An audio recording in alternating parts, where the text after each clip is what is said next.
Hi friends, welcome to nonstop cooking.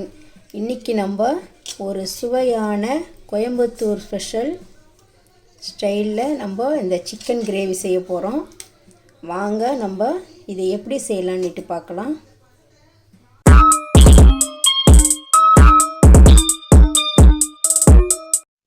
இப்போ இந்த chicken கிரேவிக்கு ஒரு பேன் வச்சுட்டு இதில் 2 டீஸ்பூன் கடலை எண்ணெய் விட்டுக்கலாம்.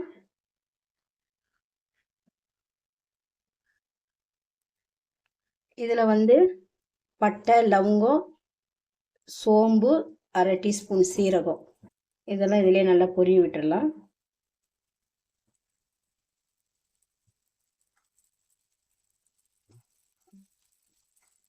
இந்த சோம்பு பட்டைலாம் நல்லா பொரியணும். இதிலே 2 மீடியம் சைஸ் வெங்காயம்,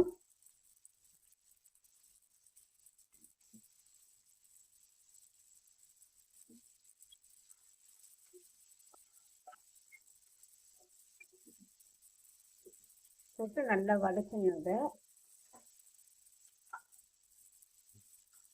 இந்த வெங்காயம் நல்லா பாதி அளவுக்கு வதங்கிடணும்.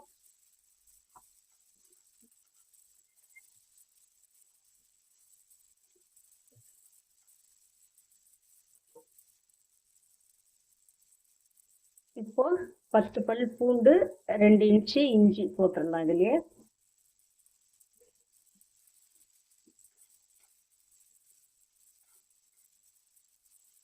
இப்போ இந்த வெங்காயம், இஞ்சி, பூண்டு இதெல்லாம் நல்லா வதங்கிடுச்சு.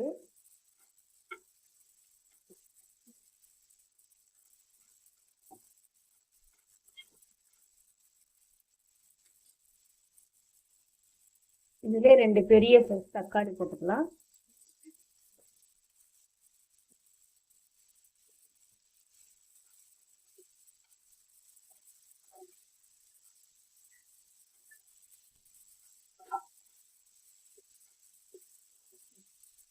தக்காளி கொஞ்சம் நல்லா வதக்கிடலாம்.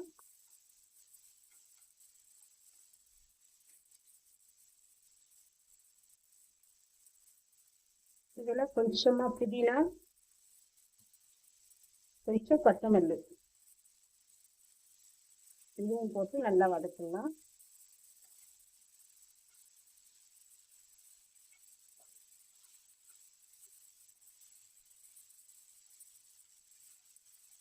இதெல்லாம் சேர்ந்து நல்லா வதங்கிடுச்சு.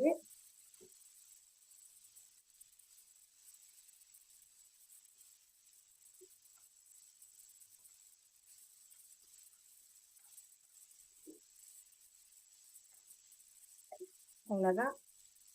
இப்போ இதை நம்ம பாருங்க, இந்த தக்காளி இந்த அளவுக்கு வதங்கிருக்கணும்.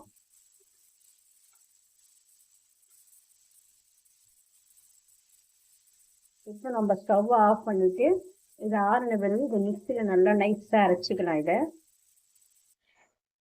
இப்போ 1/2 கிலோ சிக்கன் எடுத்திருக்கேன். இது நல்லா கழுவிட்டு ஒரு பேனில் போட்டிருக்கேன். இதுக்கு நம்ம கொஞ்சமாக உப்பு போட்டுக்கலாம்.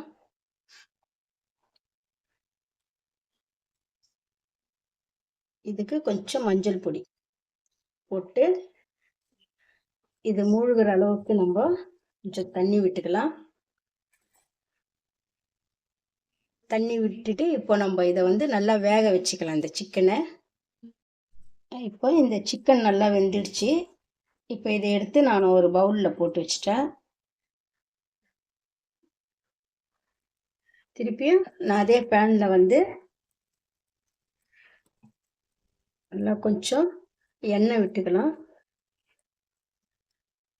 ஒரு 4 டேபிள் ஸ்பூன் எண்ணெய் விட்டுக்கலாம். தாராளமாக எண்ணெய் விட்டுக்கினா தான் நல்லாயிருக்கும்.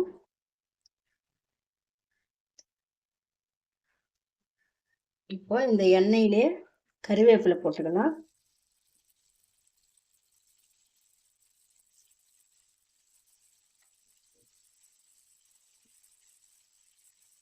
இந்த கறிவேப்பிலை நல்லா கொஞ்சம் பொரியணும். இப்போ இந்த கறிவேப்பிலை பொரிஞ்சிச்சு. இதில் 1 டீஸ்பூன் தனி மிளகாத்தூள், 2 டீஸ்பூன் தனியா பொடி இதிலே போட்டுடலாம்.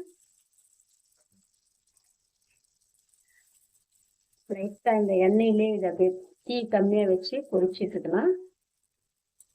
இப்போ இதில் நம்ம வதக்கி அரைச்சி வச்ச இந்த விழுதியும் இதிலே போட்டுடலாம்.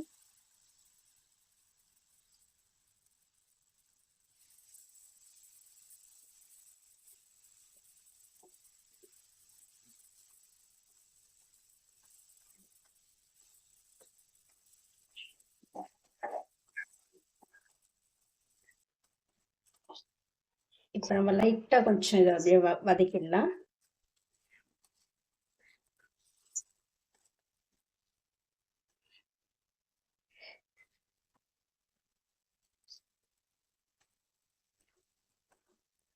இப்போ இது நல்லா கொஞ்சம் வதக்கியாச்சு.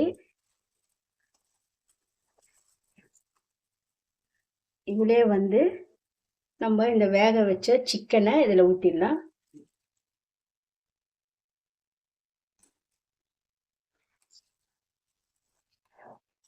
இப்போ இதை நல்லா நம்ம கிளறி விட்டுக்கலாம்.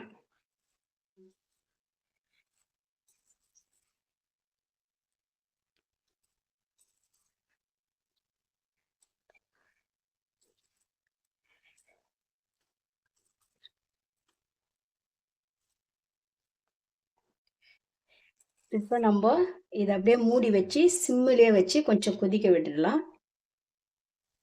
இப்போ இந்த சிக்கன்லாம் நல்லா பாருங்க, இந்த எண்ணெய்லாம் பிரிஞ்சு சிக்கன் நல்லா கிரேவி நல்லா வெந்து நல்லா எவ்வளோ ஒரு சூப்பராக வந்துருக்குது பாருங்க. இதிலே நம்ம கொஞ்சம் கொத்தமல்லி தூவிக்கலாம். அவ்வளோதான், இந்த Coimbatore style chicken gravy ready ஆயிடுச்சு. நீங்களும் இதே போல் செஞ்சு பாருங்க. செஞ்சு பார்த்துட்டு எப்படி இருக்குன்னு கமெண்ட்ஸில் சொல்லுங்க. நல்லா எண்ணெய்லாம் பிரிஞ்சு எவ்வளோ அழகாக வந்திருக்கு பாருங்க இந்த கிரேவி. இது நல்லா நம்ம இட்லி, தோசைக்கு, ரைஸ்க்கு எல்லாத்துக்குமே சாப்பிட்றதுக்கு ரொம்ப அருமையான டேஸ்ட்டாக இருக்கும்.